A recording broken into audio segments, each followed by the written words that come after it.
হাই বন্ধুসকল আপোনালোকক সকলোকে পুনৰ স্বাগতম জনাইছোঁ মোৰ যুৱ কল্যাণ প্ৰজেক্ট ৰঙিয়া তৰফৰ পৰা বন্ধুসকল আপোনালোকে চাই আছে যুৱ কল্যাণ প্ৰজেক্ট বন্ধুসকল আজি মই আপোনাক টোটাল 500 যদি খাকী কেম্বেল অৰিজিনেল হাঁহ পোহে কিমান খৰচ হ'ব মই কৈ আছোঁ। এটা হাঁহৰ দাম হ'ব 100 টকা হ'লে 500 হাঁহৰ দাম 500 ইনটু 100 টকা টোটাল 50,000 টকা আপোনালোকে হাঁহৰ পোৱালি কিনিব লাগিব 50,000 টকাত। এটা কথা হৈছে 50,000 এটা হাঁহ কণী পাৰাৰ আগত 5 মাহ পুহিব লাগিব।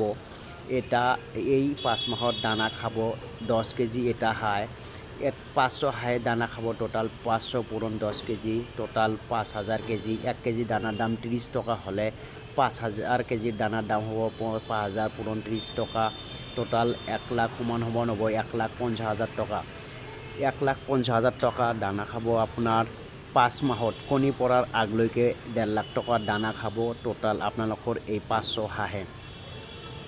তো বন্ধুসকল ইয়াৰ পিছত আপোনালোকে খৰচ কৰিব লাগিব দুটা ভেকচিন দিব লাগিব। এটা হ'ল ডাক প্লেগ আৰু এটা হ'ল 2 নম্বৰ হ'ল ডাক কলেৰা। ভেকচিন দুটা দাম পৰিব 2,000 প্লাছ 2,000 মানে 4,000 টকা আপোনালোকে ভেকচিন দিব লাগিব। 2,000 টকা মই বেছি ধৰিছোঁ অতিৰিক্তকৈ ধৰিছোঁ বহুত বেছি খৰচ ধৰিছোঁ 500 টকাতে হয় কিন্তু মই 2,000 কৈ ধৰিছোঁ টোটাল ধৰিছোঁ 4,000 টকা আপোনালোকে ভেকচিন দিব লাগিব। মুঠ 4,000 টকা আপোনালোকে টোটাল দুটা ভেকচিন কৰিলে হৈ যাব। তাৰপিছত আপোনালোকে লাইট বিল যাব মানে ইলেক্ট্ৰিচিটি বিল যাব 2,000 টকা আৰু অন্যান্য খৰচ ধৰিলোঁ 5,000 টকা। অন্যান্য মানে অতিৰিক্ত এইটো বহুত বেছিকৈ ধৰিছোঁ মানে আপোনালোকে ক'ৰবাত যাব লাগিলে দানা আনিব যাব লাগিলে ক'ৰবাত ঔষধ আনিব যাব লাগিলে ভাড়া বা গাড়ী তেল খৰচ সেনেকুৱাকৈ মই 5,000 টকা ধৰিছোঁ। এইটো বহুত অতিৰিক্তকৈ ধৰিছোঁ। এইটো আপোনালোকে খৰচ কৰিব লাগিব 5,000 টকা ধৰিছোঁ মই। আৰু আপোনালোকে খৰচ কৰিব লাগিব এতিয়া আৰু কণী দিয়া 18 মাহত দানা খাব এটা হাঁহে দানা খাব 36 কেজি 18 মাহত এটা হাঁহে 36 কেজি দানা খালে এইটো 500 পূৰণ 36 500 হাঁহে দানা খাব 500 পূৰণ 36 সমান 18,000 কেজি 18,000 কেজি দানাৰ দাম হ'ব 30 টকাকৈ হ'লে 18,000 পূৰণ 30 টকা টোটাল সমান হ'ব 5,40,000 টকা 5,40,000 টকা 18 মাহত কণী দিয়াৰ সময়ত দানা খাব কণী দিয়া সময়খিনিত দানা খাব 5,40,000 টকা।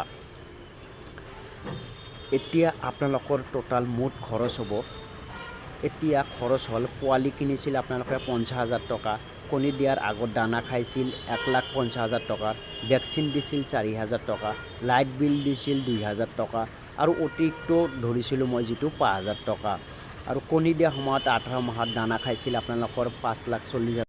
এতিয়া টোটাল মুঠ খৰচ হ'ল আপোনালোকৰ 7,51,000 টকা টোটাল মূল খৰচ হ'ল 7,51,000 টকা আপোনালোকৰ।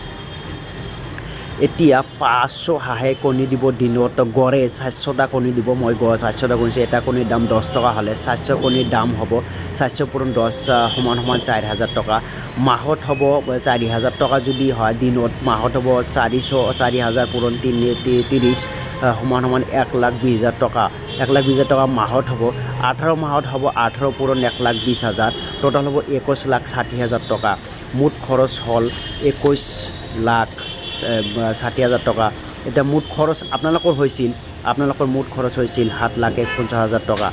এতিয়া আপোনালোকৰ 7,51,000 টকা মূল খৰচটো মূল লাভৰ পৰা বাদ দিলে টোটাল লাভ থাকিব আপোনালোকে এতিয়া মুঠ লাভ যিটো মুঠ লাভ থাকিব এইটো 14,09,000 টকা আপোনালোকৰ মুঠ লাভ থাকিব 14,09,000 টকা এইটো মূল লাভ মুঠ এইটো টোটাল খৰচ বাদ দিয়াৰ পিছতো বন্ধুসকল এই মুঠ লাভটো 14,09,000 টকাটো হৈছে তথাপিও আপোনালোকৰ 500 যিটো হাঁহ আছিল যিটো পেৰেণ্টছ হাঁহ কণী দিয়া আছিল এই হাঁহখিনিকৈ ৰৈ গৈছে সেই হাঁহখিনি আপোনালোকৰ লাভৰ পৰা থাকিল ইয়াতে 14 লাখ টকা আৰু তাতে আপোনালোকৰ 500 হাঁহ যদি থাকে আপোনালোকে 300 টকাকৈ যদি বিক্ৰী কৰে 1.5 লাখ টকা আপোনালোকে আৰু 1.5 লাখ টকাকৈ বিক্ৰী কৰিব পাৰিব মানে আৰু 1.5 লাখ টকা বিক্ৰী কৰিব পাৰিব টোটাল আপোনালোকৰ 16 লাখ হাঁহে 16 লাখ টকা 16,50,000 টকা মানে মাত্ৰ 500 হাঁহ পুহি পেলাই আপোনালোকে গতিব পাৰিব।